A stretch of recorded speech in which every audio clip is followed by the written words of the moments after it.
Are you serious? Are you serious? Guys, we've got an update here from this tropical storm Amanda. Nobody's really talking about. I want to thank you guys for your prayers. I had a long day of testing yesterday, and it pretty well wore me out, to be brutally honest with you. So, sorry, I apologize that I didn't do a show or I didn't do any videos. I just was not able to do it after yesterday's testing long day. And I got another round of testing to go, and then I should have some answers. My last round will be sometime in late June. Um, Tropical Storm Amanda, I appreciate your prayers. Thank you. Thank you so much. Tropical Storm Amanda did kill 20 people in Central America. Most of the victims were in El Salvador, where heavy rains led to the death of 15 people and the disappearance of 7 others. Neighbors trying to move a taxi dragged by water during floods.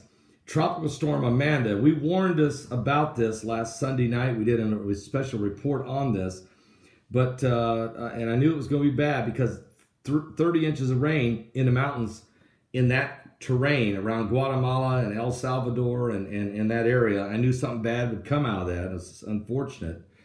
But Tropical Storm Amanda has killed at least 20 people in Central America, most of whom were in El Salvador as it swept across several countries, causing massive floods and landslides, just as we had predicted. And so this is a very tragic situation. Also in El Salvador, officials said some 7,000 people have become refugees. They're staying in 154 different shelters as torrential rain and strong winds have destroyed hundreds and hundreds of homes and wiped out and washed out many, many roads. Also, 15 people died in one area of El Salvador and 7 others came up missing. Now the death toll has now risen to 20 total, with 7 people still missing and hundreds of homes destroyed. And it's really terrible.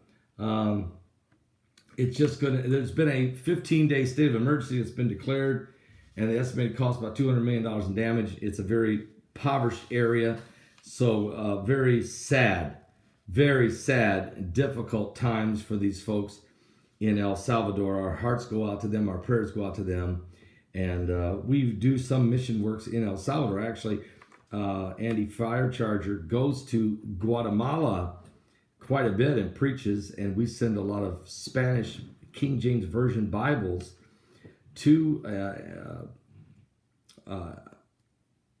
Andy Firecharger, and we send them directly to his missionary group down in Guatemala, and he also takes some of them over into El Salvador.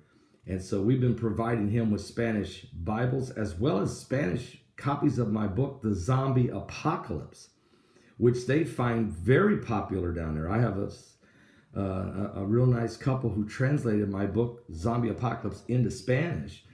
And we've given a lot of those books away for free in El Salvador and Guatemala and in Mexico to Spanish-speaking people so they can understand the power of how Satan works. Because a lot of voodooism and a lot of satanic type worshiping of the god, I forgot the name of it, Saint Death. And I wanted them to understand that these demon spirits are not something to play with. Yes, they're powerful, but they can end up eating them alive. You know, you can't play with fire and not get burned. You can't go to the devil for help and not have the devil turn on you.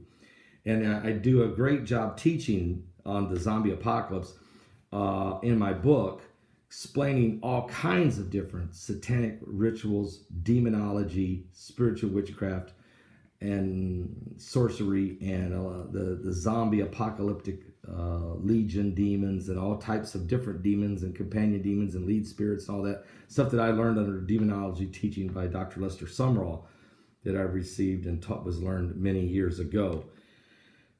And I noticed that the Spanish-speaking countries are prone to some of that type of worship and hexing and vexing and hoodoo and voodoo.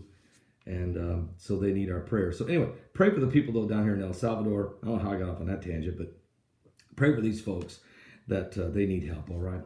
God bless all of you. And we'll be back with another video in just a few moments. A lot to cover today. I'll be live at 12 noon Eastern, and it's going to be a good day. It's going to be a good day in the Lord. Pray for America. God bless.